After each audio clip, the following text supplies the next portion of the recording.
ஆனால் எடப்பாடி இப்படி மனசு மாறுவாருன்ட்டு நான் கொஞ்சம் கூட நினச்சி பார்க்கல. அந்த மாதிரி தான் எடப்பாடி பண்ணக்கூடிய ஒவ்வொரு விஷயங்களுமே நம்மளுக்கே ஒரு ஆச்சரியத்தை ஏற்படுத்துது. அந்த மாதிரியான சம்பவங்களை தான் கடந்த ஒரு வாரமாக நம்மால் பண்ணிட்டுருக்காரு. அப்படி என்ன சம்பவத்தை பண்ணார் அப்படின்னா, முதல் சம்பவம் மிக முக்கியமான ஒரு சம்பவம் என்ன அப்படின்னா, நான் பிஜேபி கூட கூட்டணி வைக்க மாட்டேன் அப்படின்னு சொல்லிட்டு பிஜேபி கூட போய் கூட்டணி அப்படின்ற இந்த விஷயத்தை வச்சார்.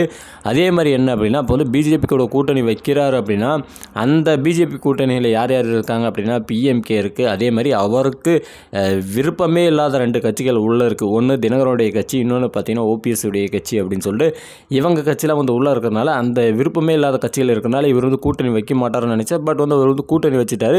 இப்போ கூட்டணி வச்சதுனால என்ன ஆகும் அப்படின்னா, அவங்களுக்கு அந்த இடப்பங்கீடு அப்படின்றது சரியாக கொடுக்கணும். ஸோ இப்போ இருக்கும்போது கண்டிப்பாக ஏதாவது ஒரு சில்மிஷம் பண்ணுவார். எடப்பாடி கண்டிப்பாக இவர் தினகரன்லாம் சேர்த்த மாட்டாப்புல. ஏடிஎம்கேவில் பிரிஞ்சு போன கட்சிகளே ரொம்ப ஸ்ட்ராங்கான ஒரு கட்சி அப்படின்னா தினகரனுடைய கட்சி தான். ஓரளவுக்கு பார்த்தீங்கன்னா நல்ல ஓட் பேங்கிங்லாம் வச்சுருக்காங்க.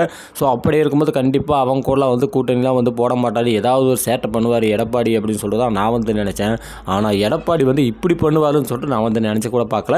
அவருடைய அந்த மூவ் அப்படின்னு பார்க்கும்போது பயங்கரமான மூவாக இருக்குது. காரணம் என்ன அப்படின்னா, எலெக்ஷன் தான். எப்படியா இருந்தாலும் சரி நம்ம அடுத்த ஆட்சி நம்ம தான் அமைக்கணும். ஸோ நம்மளுக்கு வலுவான கூட்டணி தேவை. அதுக்கு அப்படின்னு என்ன பண்ணணும் அப்படின்னா, ஸோ நம்ம கட்சியிலிருந்து பிரிஞ்சு போன கட்சிகளையும் சேர்த்தணும். அதே மாதிரி ஒரு சில தேசிய கட்சிகளுடைய கூட்டணி வேணும். ஒட்டுமொத்த ஆட்களையும் நம்ம சேர்த்தனா மட்டும் தான் நம்ம ஜெயிக்க முடியும். ஸோ இப்போ எடுக்கக்கூடிய சுச்சுவேஷனில் டிஎம்கே ஓரளவுக்கு வலுவான கட்சியாக தான் இருக்காங்க. அவங்க நிறைய விஷயங்கள் மக்களுக்காக பண்ணியிருக்காங்க. பெண்களுக்காக நிறைய விஷயங்கள் பண்ணியிருக்காங்க. ஸோ இப்படி இருக்கும்போது இவ்வளோ விஷயத்தையும் கடந்து நம்ம ஜெயிக்கணும் அப்படின்னா அதற்கு ஒரு ஒற்றுமை வேணும். அந்த ஒற்றுமை வேணும் அப்படின்னா நம்ம இந்த ஒரு விஷயத்தை பண்ணி தான் ஆகணும்னு சொல்லிட்டு எடப்பாடி ஒருபடி கீழே இறங்கி வந்தது மாதிரி தான் எனக்கு தோணுது.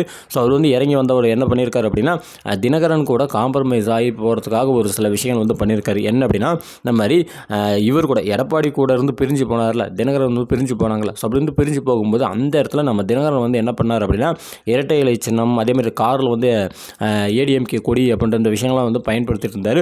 அந்த விஷயங்கள்லாம் பயன்படுத்தக்கூடாது, அதற்கு நான் தடை விதிக்கிறேன் அப்படின்னு சொல்லிட்டு அதை தொடர்ந்து ஒரு வழக்கு அப்படின்றத பார்த்தீங்கன்னா இவர் கோர்ட்டில் போட்டிருந்தார். ஸோ இப்படி இருக்கும்போது 5 வருஷமாக வழக்கு கோர்ட்டில் தான் இருந்தது. ஆனால் திருதிப்புன்னு பார்த்தீங்கன்னா இந்த கூட்டணி இந்த சம்மந்தமான விஷயங்கள் வந்த பிறகு நம்மளால பார்த்தீங்கன்னா முந்தானேத்து போயிட்டு அந்த வழக்கை வாபஸ் வாங்கியிருக்காரு. ஸோ இது மிகப்பெரிய ஒரு ஆச்சரியமாக இருக்குது. கண்டிப்பாக இந்த மாதிரிலாம் எடப்பாடிலாம் பண்ண மாட்டார் அப்படின்னு தான் நான் நினச்சேன். ஸோ இதை பார்க்கும்போது நம்மளுக்கு என்ன தோணுது அப்படின்னா, க்ரீன் சிக்னல் அப்படின்றத நம்ம எடப்பாடி கொடுத்த மாதிரி தான் தெரியுது.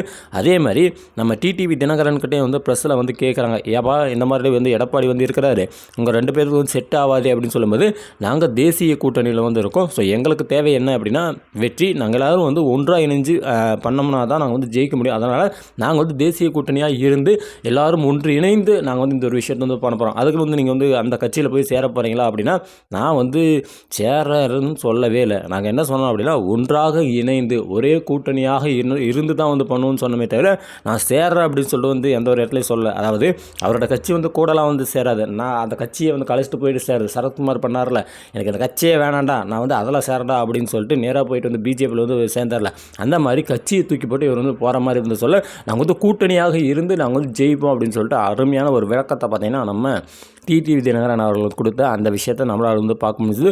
ஸோ இந்த விஷயங்களை பற்றி நீங்கள் என்ன நினைக்கிறீங்க? அதே மாதிரி இந்த இடத்துல நான் ஒரு ஈகராக வெயிட் பண்ணுறது யாருடைய கமெண்ட்டுக்காக அப்படின்னா, ஓபிஎஸ் உடைய கமெண்ட்டுக்காக தான். ஓபிஎஸ் என்ன சொல்லுவார் அப்படின்னு சொல்லி நானும் இது எதிர்பார்த்துருக்கேன். ஆனால் பெருசாக எனக்கு தெரிஞ்சு ஓபிஎஸ் சைட்லேருந்து விளக்கம் அந்த மாதிரி எனக்கு தெரியல. ஸோ உங்களுக்கு என்ன தோணுது? எடப்பாடியுடைய இந்த மூவ் அப்படின்றது எந்த மாதிரி இருக்குது அப்படின்றத நீங்கள் மறக்காமல் கமெண்டில் போட்டு வைங்க. நன்றிகள்.